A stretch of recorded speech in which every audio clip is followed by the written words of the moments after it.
mulut kita masih menggunjing, mulut masih ngerasani. Iya. Ya, syahwat kita tidak Terkontrol. dan lain sebagainya. Jangankan kita.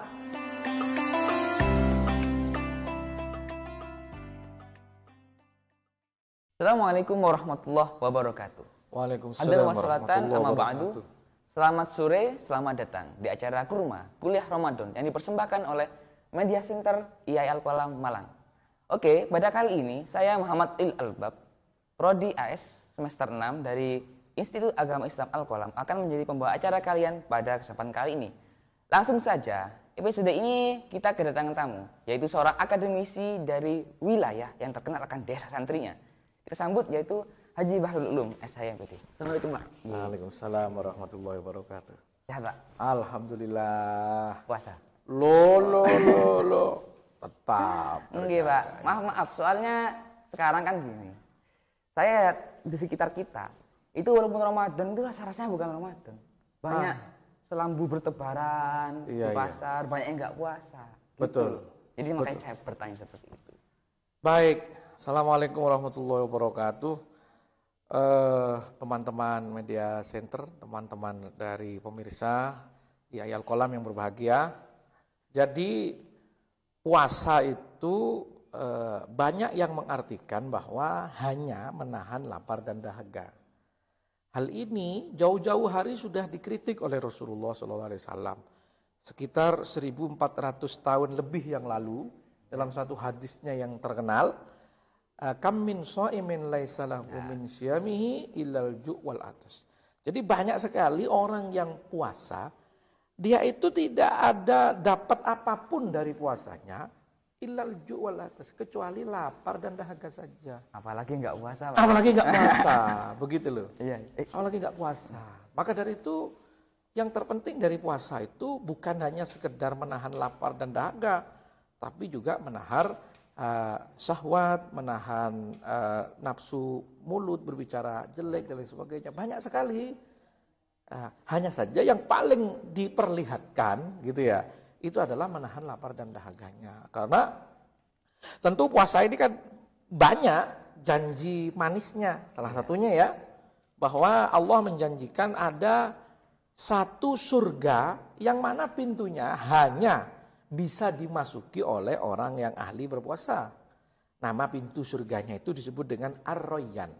Ar-Royan itu artinya pintu segar. Karena ketika orang berpuasa itu kan lemes. Ya. Saya perlu curiga kalau ada orang puasa terus gawat begitu kuat. Mungkin pakai selambu di pasar, Pak. Nah, ini persoalan lain. Jadi begini,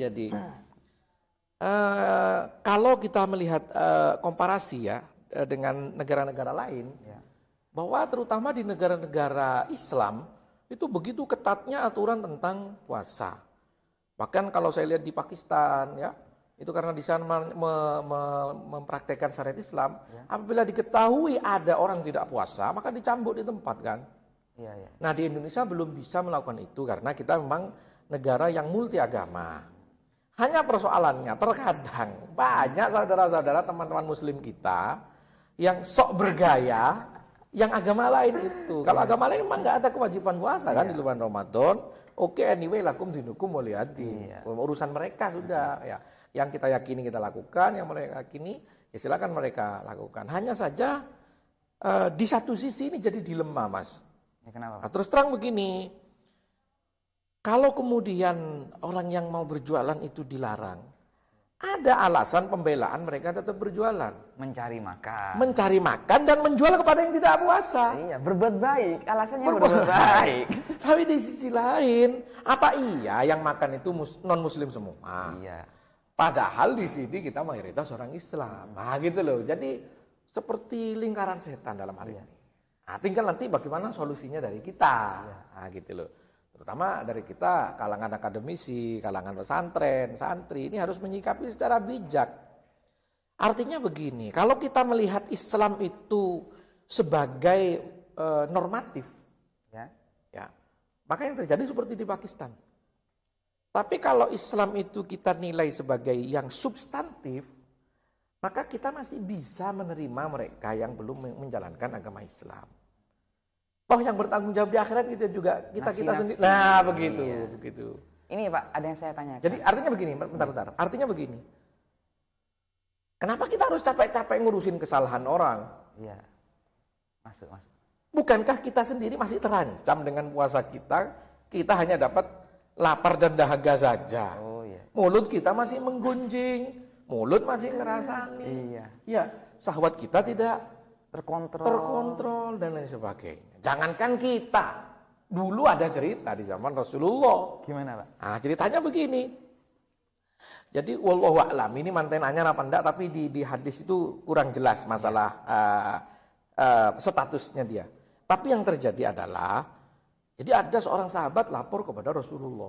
Rasulullah kemudian, ada apa? Katanya, ini Rasul, saya mau melaksanakan pengakuan. Tapi bukan pengakuan dosa seperti di saudara kita di agama lain, bukan ya? Iya. Loh, kamu mau ngaku apa? Kata Rasul. Begini Rasul, saya ini adalah orang yang kebobolan. Ramadan ini saya menggauli istri saya di siang hari dalam keadaan berpuasa. Lu.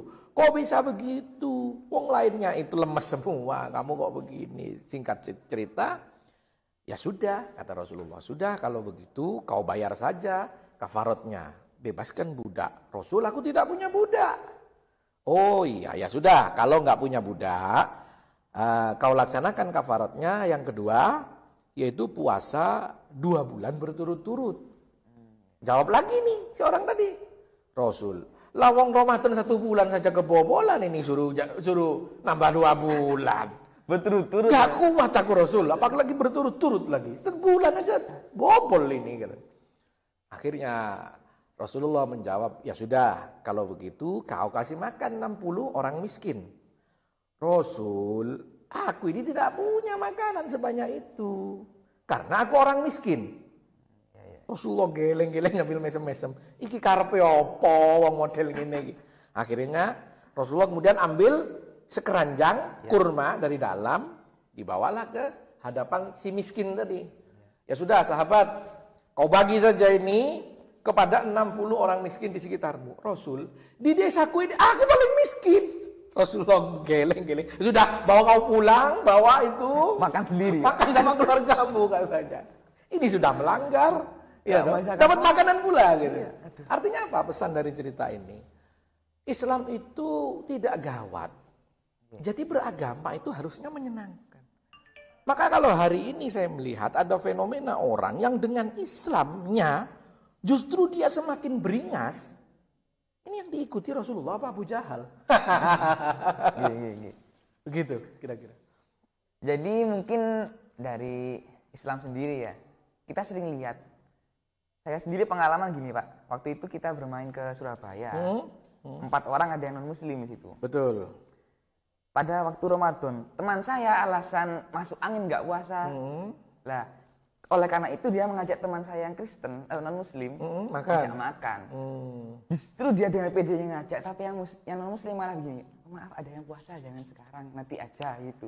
Justru saya lebih respect sama non Muslim gitu. Lah iya, maka dari itu kalau kita sendiri melihat orang non Muslim, saudara-saudara kita yang non Muslim masih bisa menghargai kita, menghargai keyakinan kita. Kenapa kita tidak bisa menghargai terhadap sesama Muslim? Yang mau Ramadan malah yang non Muslim. Nah, gitu loh. Jadi saya pernah dapat cerita dari teman bahwa kebetulan dia pasangan beda agama gitu ya. Jadi yang perempuan itu non Muslim, yang laki-laki Muslim. Itu justru yang menyiapkan semuanya itu yang perempuan. Menyiapkan sahur, menemani sahur, ikut sahur bahkan. Ikut sahur. Nah, hari ini pesan yang perlu kita sampaikan dari bagaimana kita bertoleransi dalam beragama ini, jangan kemudian Islam itu menjadikan kita semakin marah. Padahal Islam itu kan ramah loh. Iya, ramah. Wa ma arsalnaka illa rahmatan lil alamin. Bagaimana cara kita berdakwah? Bagaimana cara kita? Rasulullah sudah mengajarkan tadi. Itu kalau di Al-Qur'annya dijelaskan ud'u ila sabili rabbika bil hikmah wal mau'izatil hasanah wajadilhum billati hiya ahsan.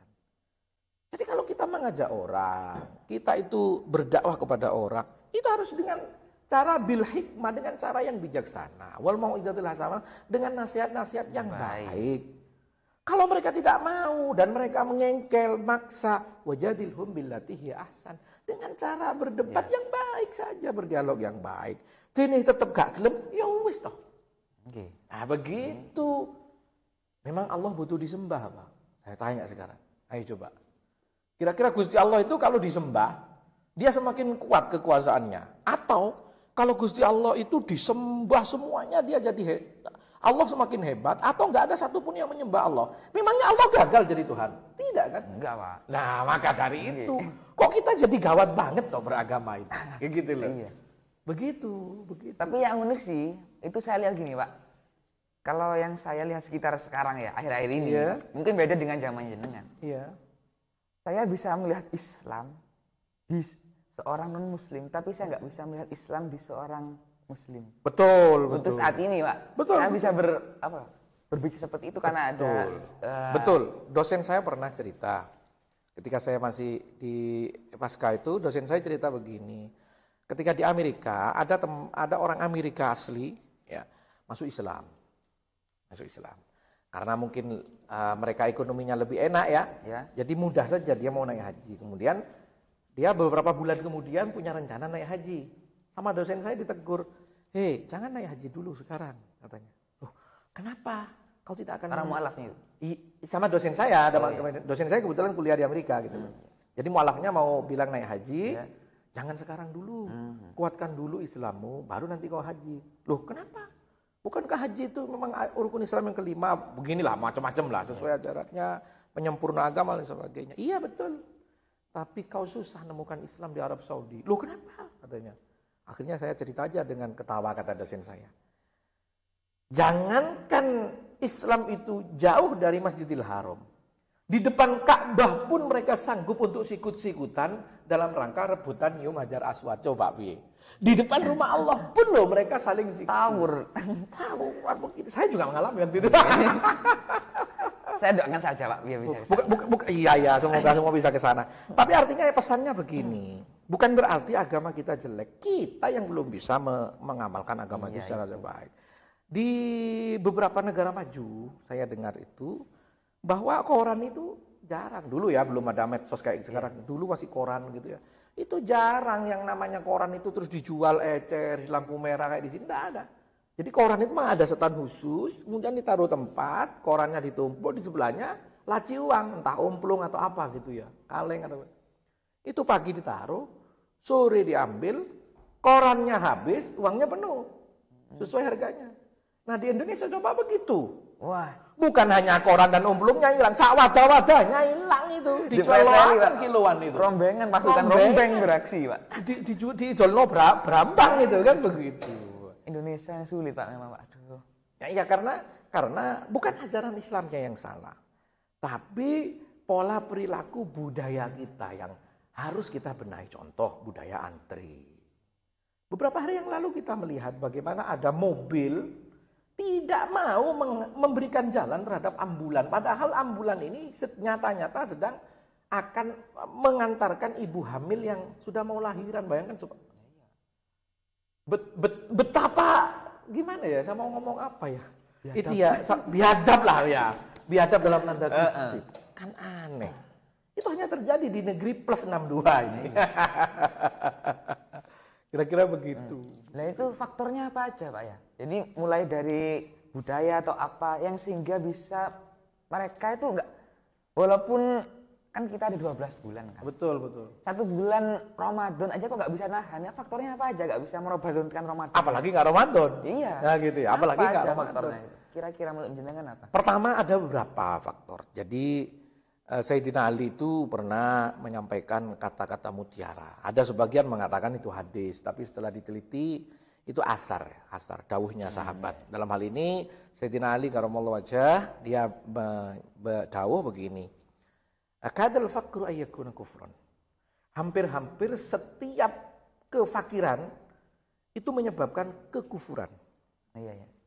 Orang kalau sudah miskin dia sanggup melakukan apa saja. Kemiskinan itu diawali dari apa?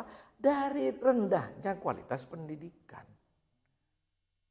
Semua tahulah di Indonesia bagaimana kondisi pendidikan kita. Iya. Ya toh? Pendidikan kita sangat dipengaruhi oleh politik. Dan Cuan. Iya. Artinya begini, saya sekian tahun mulai tahun 2006 terjun di dunia pendidikan. Ya, katakan 2006 itu sudah mulai intens di dunia pendidikan. Setiap ada pergantian presiden, Ya. 5 tahunan, ataupun reshuffle, Iya. hampir terjadi perubahan kurikulum. Anda boleh percaya, boleh tidak. 2004 kayak yang di sekolah ya, ada kurikulum apa itu? KTSP. KBK, Oh. 2006 KTSP, dan seterusnya. Begitu pula di perguruan tinggi, berubah terus. Nah, saya dengar dari teman itu di Singapura, itu pendidikan itu evaluasinya itu lama. Kenapa kok lama? Karena masih relevan. Nah, kalau relevan berarti kan materi keilmuannya baik. Ya. Orang lulus SMP, ya, orang lulus SD di Singapura, ini cerita teman, itu mampu mengajari adiknya yang masih SD. Jadi dia baru lulus, apalagi yang lulus SMP kan. Iya. Karena apa? Pelajaran tidak cepat berubah. Wah, kita ini cepat berubah. Saya itu anak saya usia 3 tahun, ya. 3 tahun, kelas 3. Ya. Saya itu sudah nggak nutut, padahal saya dosen loh. Saya tuh nggak nutut mau mengejar apa maksudnya. Seandainya saya paham, saya melihat ini bukan porsinya ini. Anak umur 9 tahun harus mikir sedemikian. Anak 9 tahun itu hak asasi dasarnya, masih bermain loh. Iya.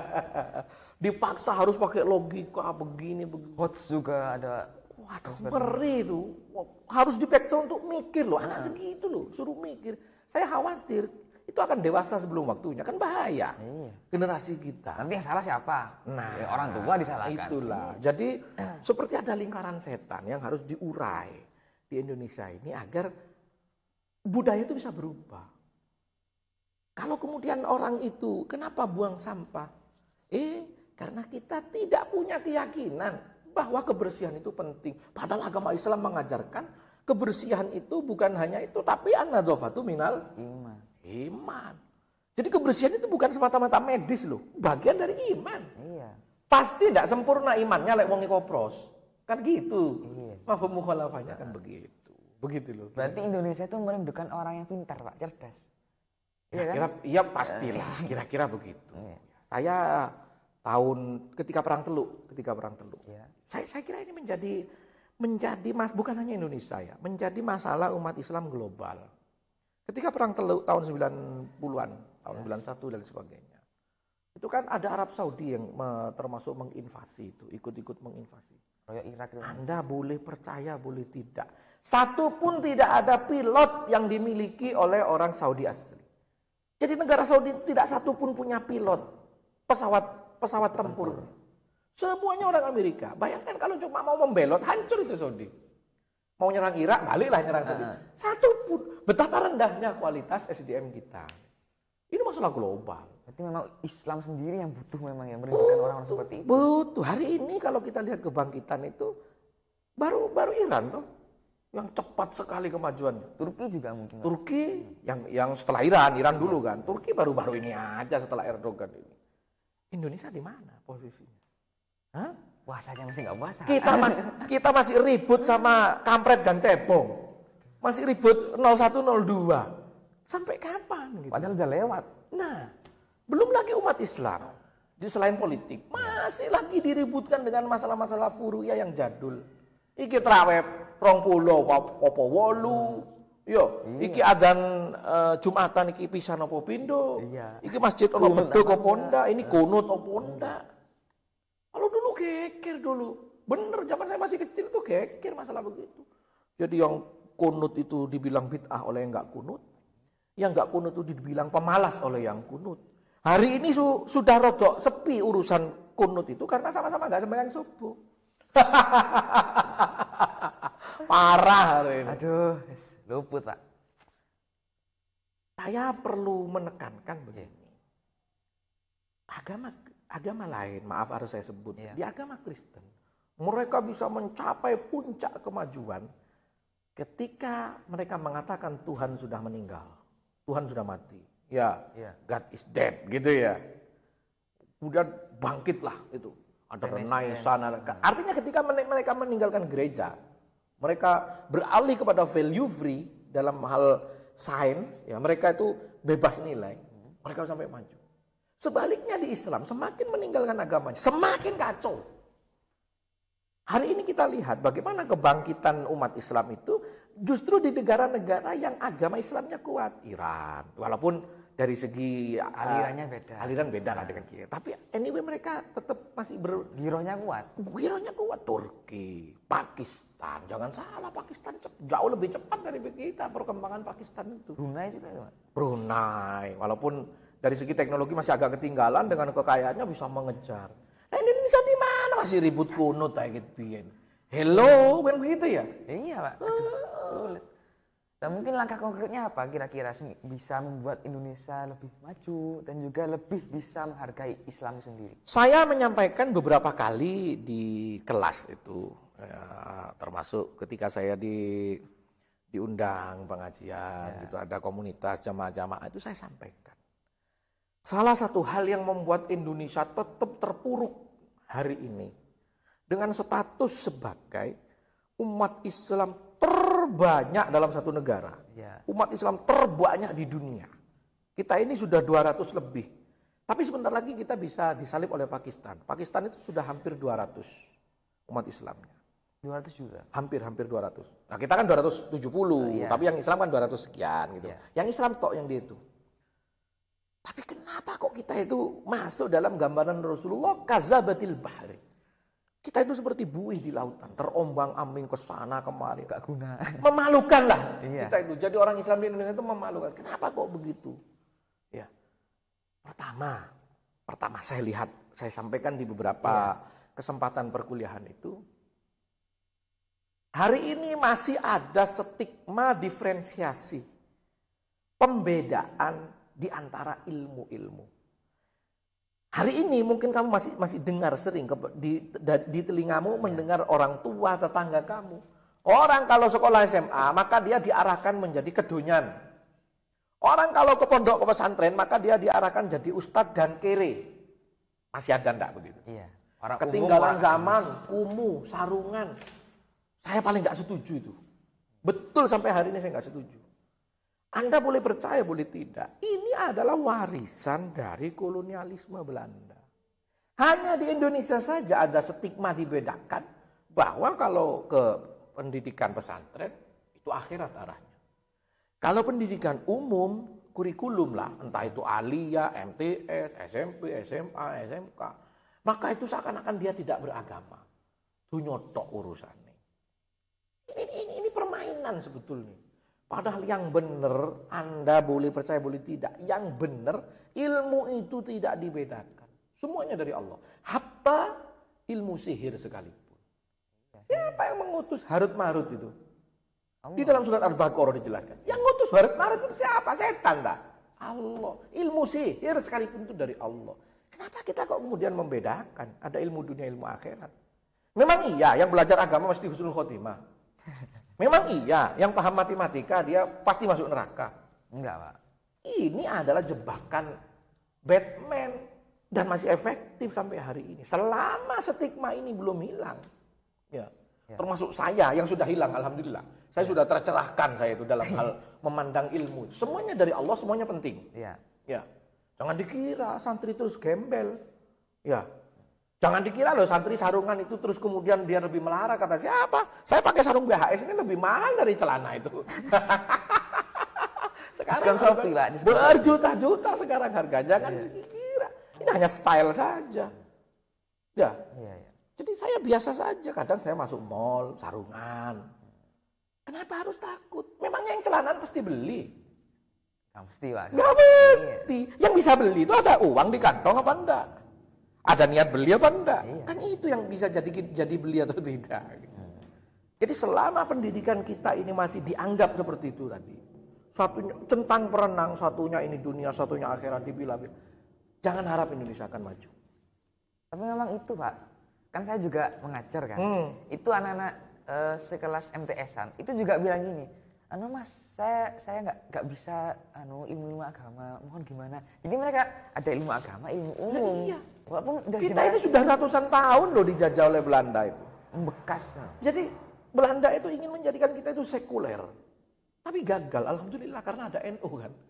NU yang pesantren, yang gudiken-gudiken itu yang betul-betul mempertahankan ajaran Islam itu. Seandainya tidak, bahaya. Kita bisa jadi Spanyol loh. Iya. Hah? Spanyol itu 6 abad loh dikuasai oleh Islam. Kemudian setelah Ratu Isabella, Raja Ferdinand dan Ratu Isabella kemudian bersatu, terjadilah perang salib, hancur di Spanyol itu. Sampai hari ini jejak-jejak keislamannya masih ada tuh. Masjid Kurduba. Nama-nama orangnya juga masih banyak. Raul Gonzales. Itu kalau di Islam itu Raul Ghazali itu. Gimana sih? Dari bentuk fisik, banyak terjadi interseksi budaya, ada perkawinan silang. Jadi di Spanyol itu unik. Jadi wajah Eropa, mata Arab, matanya coklat, enggak biru. Kalau nggak percaya, saya diantarkan ke sana nanti. Saya antarkan ke sana. Saya kira saya mau diajak, Pak. Begitu. Iya. Jadi selama pendidikan itu masih dibeda-bedakan, jangan harap. Saya termasuk alhamdulillah yang bisa menjalani dua-duanya. Saya pesantren, ya. Juga umum. Gitu. Iya, saya pesantren salaf di Lirboyo walaupun tidak lama ya. Kemudian saya umum sampai S1 sampai S2. Jadi saya paling nggak terima kalau dikatakan santri itu kumuh. Kumuh gimana? Celanamu paling 200.000, BHS ku 3 juta. Santri ada presiden ya, Pak? Kalau ada orang yang mengecek sekolah umum gak ada kedunya. Kata siapa? Ayo ngaji kan begitu wong kita juga. Jadi nggak perlu ada itu. Ilmu umum, ilmu agama nggak ada. Di beberapa negara yang sudah menerapkan syariat Islam yang kuat, itu seorang pimpinan itu ada syarat-syarat tertentu dengan kapasitas keagamaannya. Ada klasifikasinya, Pak ya? Ada. Saya pernah dengar di Iran itu dulu ya. Itu calon presiden harus hafal Quran. Walaupun dia seorang doktor, profesor, ahli nuklir, kalau dia tidak hafal Quran nggak bisa jadi presiden. Kapan kita bisa begitu gitu loh? Hah? Kapan kita bisa begitu? Kalau kita sudah bisa begitu, niscaya saya yakin Indonesia ini akan jadi kekuatan yang kuat. Gak perlu kita itu harus mengaca kepada Ramadan, karena semuanya terasa Ramadan. Iya. Internalisasi agama itu sudah meresap dan mendarah daging di dalam masing-masing individu orang Islam. Sehingga menyebar ke masyarakat dan juga negara. Loh iya, sedikit banyak itu pola hidup kita. Kita itu sedikit banyak berkontribusi terhadap penilaian orang.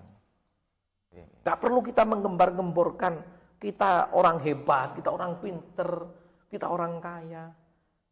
Kalau kita sudah menjalani kekayaan, kalau kita sudah menerapkan kepinteran, kalau kita sudah menunjukkan kita pantas jadi orang hebat, gak perlu dibilang ada tulisan saya orang hebat, orang mengakui.